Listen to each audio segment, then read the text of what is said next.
840발이라는 숫자가 의미하는 것. 무기 숫자가 아니라 전략의 밀도.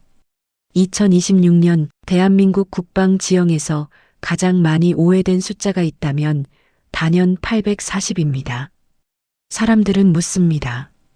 왜 이렇게 많이 필요한가? 하지만 이 질문 자체가 이미 한 단계 뒤처진 질문입니다.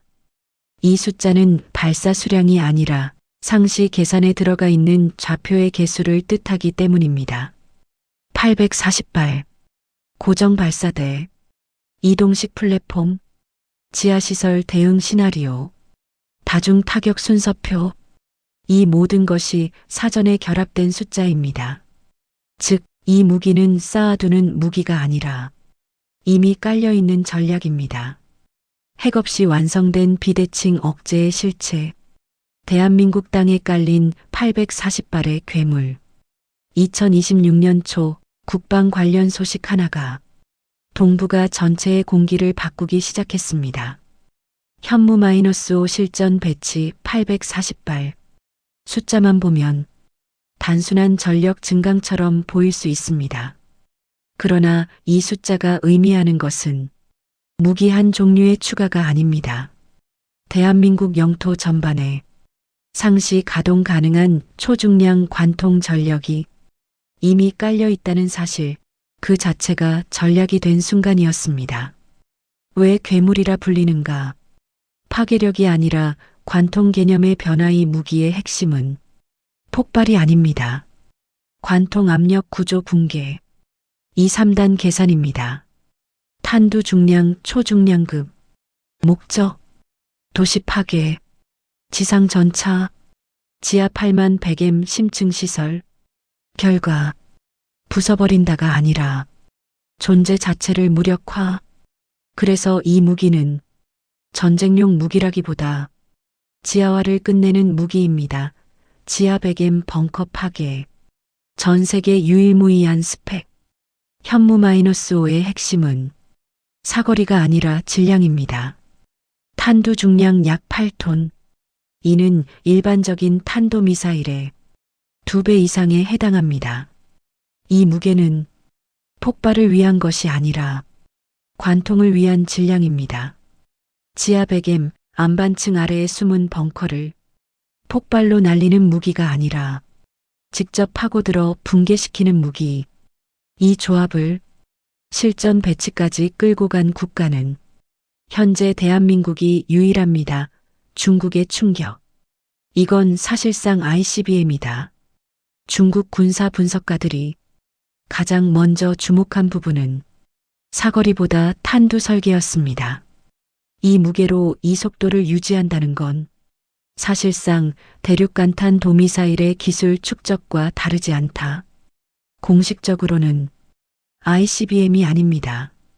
그러나 운동 에너지 계산식 앞에서 형식은 의미를 잃습니다. 중국이 놀란 이유는 한국이 멀리 쏘기 때문이 아니라 한국이 뚫을 수 있기 때문이었습니다. 지하로 숨으면 산다는 공식의 붕괴. 동북아 안보 계산이 멈춘 지점. 그동안 한반도 주변국의 공통된 생존 공식은 단순했습니다. 깊이 파고 들어가면 살아남는다. 그래서 지하 사령부, 지하 미사일 경납고, 지하 핵시설, 지하 통신 노드, 이 모든 것이 시간을 벌어주는 보험이었습니다. 그러나 840발의 배치는 이 공식을 완전히 뒤집습니다. 더 깊이 팔수록 타격 순서가 앞당겨짐, 더 단단히 만들수록 관통 압력 계산이 정교해짐, 더 숨길수록 좌표는 더 명확해짐, 숨는 순간 표적이 되는 구조가 완성된 것입니다. 중국, 일본, 북한이 동시에 계산을 바꾼 이유, 요격이 아니라 결정 회피의 문제. 이 무기에 대해 주변국이 공통으로 내린 결론은 비슷합니다. 요격은 가능할 수도 있다. 하지만 전부를 막는 계산은 불가능하다. 여기서 핵심은 속도나 궤적이 아닙니다. 동시다발성, 순차 관통, 지하시설 연쇄 붕괴, 즉 요격 성공률의 문제가 아니라 결정권자가 결단을 내릴 수 있느냐의 문제가 됩니다. 그래서 이 무기는 상대를 때리기 전에 결정을 못하게 만드는 무기입니다. 840발의 의미. 미니트맨 마이너스보다 2배 많은 압도적 물량. 미국의 미니트맨 마이너스는 전략 억제의 상징입니다. 그러나 실전 가동 기준으로 보면 한국의 현무 마이너스5는 단일 유형 초중량 관통 전력으로 2배 이상의 물량이 한반도에 집중 배치된 상태입니다. 이건 전쟁용 숫자가 아닙니다. 상대에게 계산 자체를 포기하게 만드는 숫자입니다. 안보가 곧 돈이다.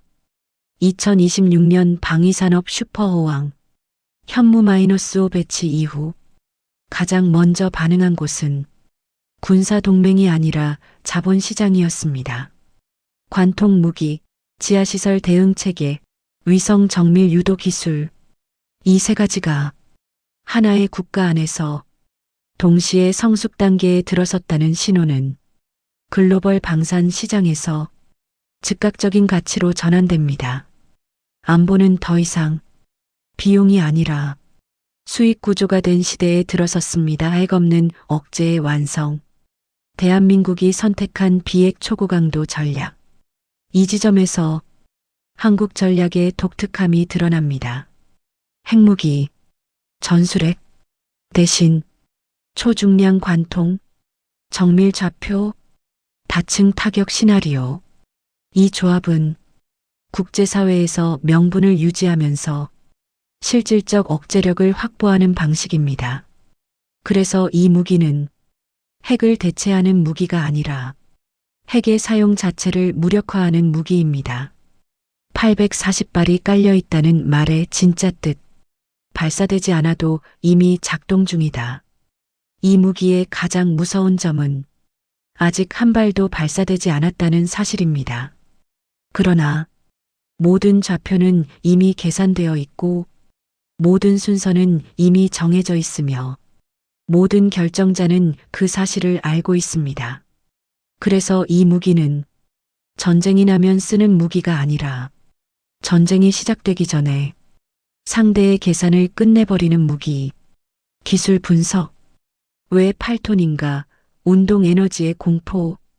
폭발력은 화약이 만듭니다. 그러나 지하 관통은 질량 속도가 만듭니다. 8톤이라는 무게는 단순한 과시가 아닙니다. 속도를 조금만 유지해도 충돌 순간 발생하는 운동 에너지는 핵폭발에 근접한 구조 파괴 효과를 만들어냅니다. 지하 관통 실험 결과 스치기만 해도 규모 4.5 지진 실험 데이터에서 가장 주목된 부분은 폭발 이전이었습니다.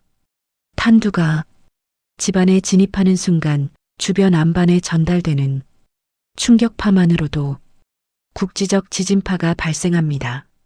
직접 명중이 아니어도 근접 침투만으로 구조 붕괴가 시작된다는 의미입니다. 사거리 5000km, 고무줄 사거리의 진실, 현무 -5의 사거리는 공식적으로 제한되어 있습니다. 그러나 미사일의 사거리는 연료량과 궤적 선택의 함수입니다. 고각, 저각, 그리고 탄두 중량 조절. 필요하다면 5000km급 운용도 기술적으로 불가능하지 않다는 사실은 이미 주변국 모두가 알고 있습니다. 소나기 전술. 1시간 안에 수백 발 동시 타격. 현무 -5의 진짜 공포는 한 발이 아닙니다. 시간 압축입니다. 1시간 이내 수백 발이 다른 좌표를 향해 동시에 낙하하는 시나리오. 이는 요격 개념 자체를 무력화합니다. 일본의 우려. 한국의 화력은 통제 불능인가? 일본이 우려하는 것은 한국이 아닙니다. 누가 이 힘을 통제하는가? 그 질문입니다. 현무 -5는 동맹국에게도 전례 없는 전력입니다. 그래서 일본의 우려는 비난이 아니라 불안에 가깝습니다. 화려함 뒤에 그늘, 유지비 폭탄과 인력 부족, 이 전력은 싸지 않습니다. 정비 인력, 상시 대기 체계, 위성 연동 운용, 하나라도 흔들리면 억제력은 즉시 약화됩니다. 힘은 유지할 수 있을 때만 힘입니다. 오차 범위 OM, 위성으로 보고 바늘구멍 뚫기, 현무 -5는 면적 타격 무기가 아닙니다. 좌표 무기입니다. 오차 OM 이내, 이는 지하시설 출입구, 통신 샤프트, 환기 구조물까지 직접 노릴 수 있다는 뜻입니다. 서해의 비수, 중국 AEAD 전략 무력화, 중국의 AEAD 전략은 접근을 막는 전략입니다. 그러나 현무 -5는 접근하지 않습니다. 이미 도달해 있다는 전제를 상대에게 강요합니다. 미국의 침묵, 대중국 견제 파트너로서의 한국. 미국은 공식적으로 아무 말도 하지 않았습니다. 그러나 침묵은 동의보다 강한 신호일 때가 있습니다. 한국은 이제 보호 대상이 아니라 전략 설계 파트너로 취급되고 있습니다. 수출 가능성과 국내 지역 주민들의 반응. 이 무기는 수출이 쉽지 않습니다. 기술보다 정치가 먼저 막습니다. 한편 국내 배치 지역 주민들은 자부심과 부담을 동시에 느끼고 있습니다. 힘은 언제나 그 자리에 사는 사람들에게 가장 먼저 체감됩니다. 북한의 공포, 숨을 곳이 없다, 벙커 무용지물. 북한의 전략은 지하였습니다. 그러나 지하가 안전하지 않다는 전제가 무너진 순간 전략 전체가 흔들립니다. 숨을 곳이 없는 군대는 결국 움직이지 못합니다. 핵 없는 비대칭 전력의 완성. 현무 -5는 핵이 아닙니다. 그러나 핵이 하던 역할을 대체합니다. 전쟁을 이기기 위한 무기가 아니라 전쟁을 계산해서 지우는 무기. 압도적 힘의 평화. 힘은 드러낼 때보다 존재할 때 더 강력합니다. 현무 -5는 쏘지 않기 위해 존재합니다. 그리고 쏘지 않아도 되는 상태를 유지하는 것.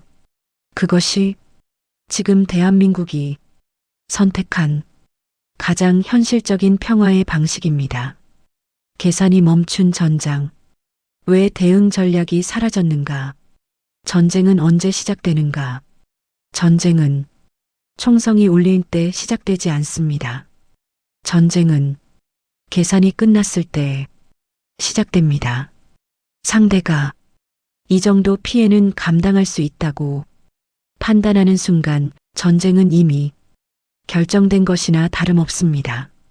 그래서 국가들은 무기를 만들 때 이기기 위한 무기보다 계산을 어렵게 만드는 무기를 먼저 고민해 왔습니다. 현무 -5가 가장 무서운 이유는 바로 여기 있습니다. 기존 억제 구조의 전제.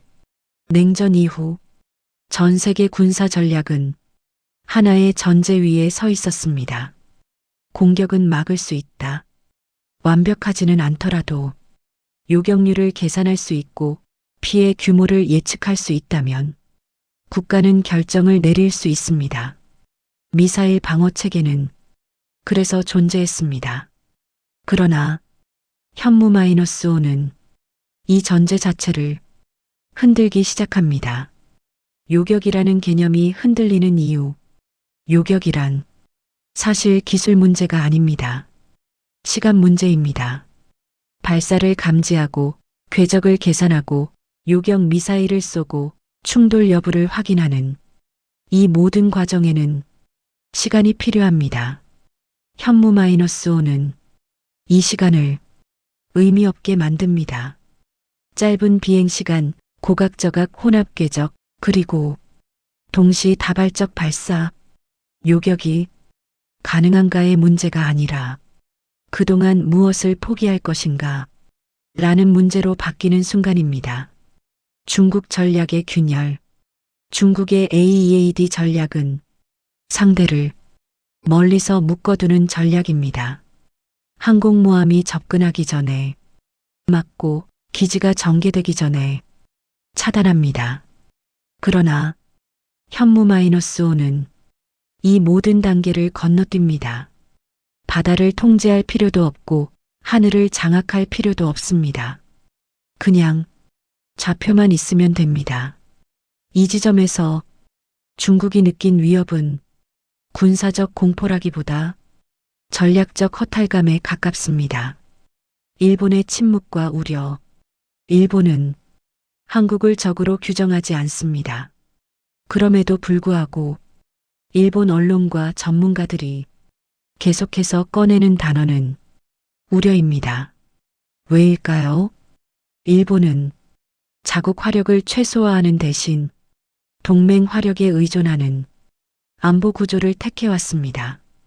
그 동맹 중 하나가 예측 불가능한 수준이 초중량 화력을 갖게 되었을 때 불안은 자연스럽게 발생합니다. 이것은 적대의 문제가 아니라 통제의 문제입니다. 북한의 전략이 무너진 이유. 북한은 땅 위에서 싸우는 나라가 아닙니다. 북한의 전략은 항상 지하였습니다. 지하는 숨는 공간이었고 시간을 버는 공간이었으며 결정을 미루는 공간이었습니다. 그러나 현무-5는 지하를 피난처가 아니라 목표물로 바꿔놓았습니다. 숨을 수는 있지만 안전하지는 않은 공간. 이 순간부터 전략은 결정을 미루는 전략이 아니라 결정을 할 수 없는 전략이 됩니다. 소나기 전술의 심리적 효과. 사람들은 한 발이면 막지 않겠느냐고 말합니다. 그러나 군사 전략에서 중요한 것은 한 발이 아닙니다. 연속성입니다. 일시간 안에 수십 발, 다른 좌표, 다른 깊이, 다른 각도.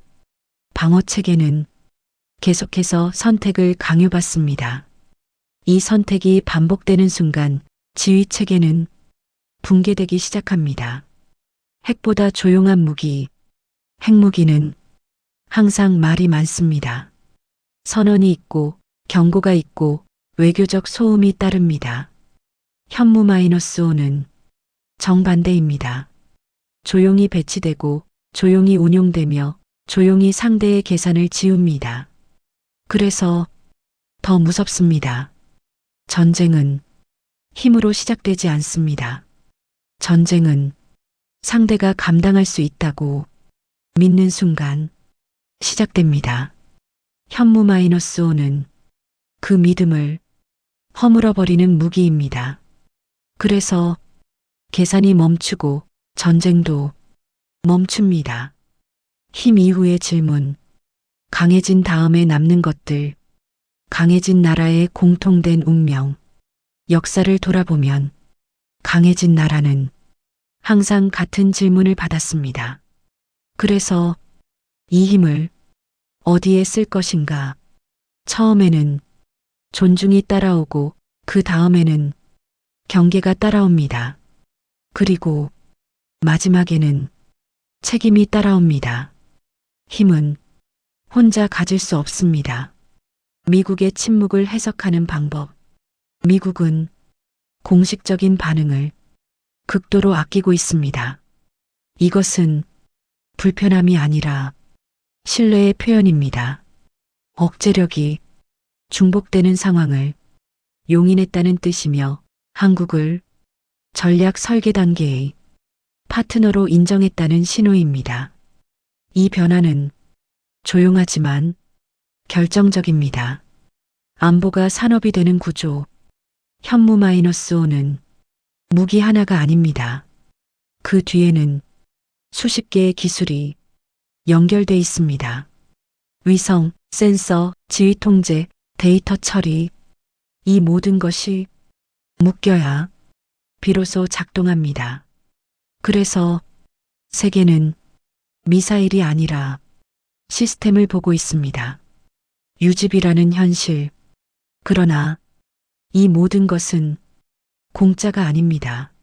무기를 유지하는 비용은 만드는 비용보다 훨씬 오래 갑니다.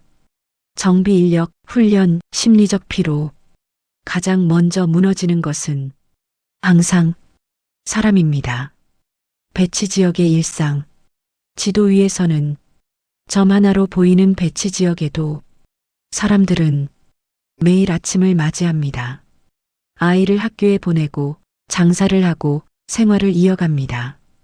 국가 안보는 그들에게 뉴스이기 전에 일상입니다. 수출의 딜레마. 이 무기는 원하면 팔 수 있습니다. 그러나 팔지 않는 것이 전략일 수 있습니다. 너무 강한 무기는 동맹의 균형을 깨뜨립니다. 그래서 이 힘은 국내에만 머무릅니다. 한국이 서 있는 위치. 이제 한국은 묻지 않을 수 없습니다. 더 강해질 것인가 아니면 더 책임질 것인가. 진짜 강국은 힘을 키운 나라가 아니라 힘을 관리하는 나라입니다.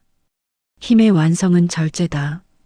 현무-5는 전쟁을 위한 무기가 아닙니다. 전쟁이 일어나지 않게 만드는 조건입니다. 그리고 그 조건을 끝까지 유지하는 것이 가장 어려운 일입니다. 지금 대한민국은 그 가장 어려운 단계에 들어와 있습니다.